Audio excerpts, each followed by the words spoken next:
Hello সবাইকে। তো কালকে চলে গিয়েছিলাম আমি আমার এক ভক্তের বাড়িতে। আর আমার এই ভক্তের বাড়িতে আমি কি করতে গিয়েছিলাম আর মন্দিরে বসে, বসে কি বা কাজ করলাম সম্পূর্ণ তোমাদেরকে আমি ব্লগের মাধ্যমে বলব। তো তোমার সঙ্গে থাকো and শেষ অব্দি ব্লগটা দেখো। তো হ্যালো এভরিওয়ান সবাইকে। আশা করি তোমরা সবাই ভালো আছো আর আমিও ভালো আছি। তোমরা সবার প্রথমে মাকে দর্শন করে নাও। পদ্মবতী মাকে দেখো।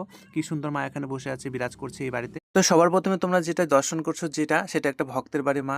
আমার ভক্তের বাড়ির একটা মায়ের কাছে চলে গেছিলাম আমি। সেখানে সেই বাড়িতে গিয়ে কিন্তু অনেক রকমের প্রবলেম ছিল বন্ধুরা। যেখানে দেখো মা মনসাটা আছে আর বাবা ভোলানাথও আছে এখানে।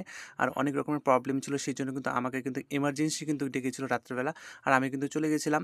আর গিয়েই দেখছি কিন্তু সত্যি কিন্তু অনেক রকম প্রবলেম আছে, যেটা মা মনসার বেদি বা মা মনসার থান আছে সেখানে কিন্তু সেরকম কোনো কিন্তু অ্যাক্টিভিটিস আমি বুঝতে পারছি না। কারণ যেখানে মা মনসার বেদি থাকে বা যেখানে মা মনসার বিগ্রহ রাখা থাকে সেখানে ঢুকলেই কিন্তু অনেক কিছু কিন্তু অনুভব করা যায়, কিন্তু সেই অনুভবটা আমি পেলাম না। সেই জন্য কিন্তু আমি আসনে বসলাম।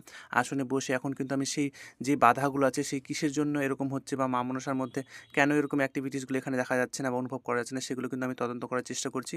আর মায়ের আশীর্বাদে কিন্তু আমি এগুলো একটু পারি, কারণ মায়েরই আদেশ অনুযায়ী বা মায়ের নির্দেশ অনুযায়ী আমি এগুলো করি। আর মা কিন্তু আমাকে কিন্তু অতটুকু শক্তিটা দিয়ে ছোটো মোটো শক্তি দিয়েছে যে আমি বুঝতে পারি যে মা কীভাবে স্থানে আছে না নেই, আর সেগুলোকে কীভাবে কাটতে হয় সেগুলো কিন্তু মায়ের আদেশে অনুযায়ী বা মায়ের শিখিয়েছে একটু, সেগুলো কিন্তু আমি কিন্তু আর এত কিছু প্রবলেম হচ্ছিল একমাত্র দুশ্মনের কারণে, শত্রুতার কারণে কিন্তু এরকম কিন্তু অনুভূতি তারা বুঝতে পারতো না বাড়ির লোকেরা। তো সেই জন্য কিন্তু আমাকে বিশেষ করে ডেকেছে। আর এখানে দেখো আমি কিন্তু প্রথমে কিন্তু বাবাটাকে কিন্তু পুজো দিয়ে দিচ্ছি বা বাবাটাকে পুজো করে নিচ্ছি।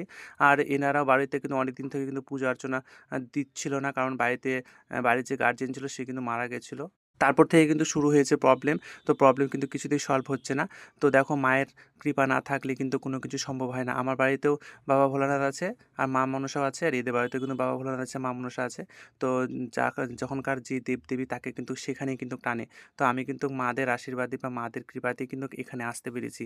ওনারা যদি না চাইতো তাহলে হয়তো আমি এই বাড়িটাতে আসতে পারতাম না।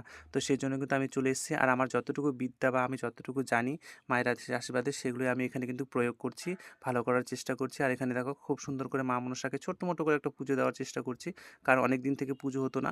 তো সেজন্য কিন্তু ছোট্ট করে ফলমূলের একটু ব্যবস্থা করছি, দুধ কলার একটু নিয়েছি। তারপরে এখানে দেখো আমি কিন্তু বন্ধনগুলো কাটার চেষ্টা করছি। তোমরা ভেবো না যে আমি অনেক বড় তান্ত্রিক বা অনেক বড় সাধক বা অনেক কিছু জানি, একদমই কোনো কিছু জানি না।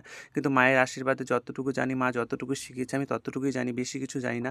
যতটুকু জানি ততটুকু দিয়ে লোকের ভালো করার চেষ্টা করি, ভক্তদের ভালো করার চেষ্টা করি, আর ভালো হচ্ছে।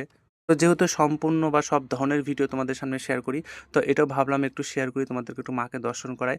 আর মাকে তোমরা দর্শন করো। আর বাড়ির মাটা কিন্তু অপূর্ব আর খুবই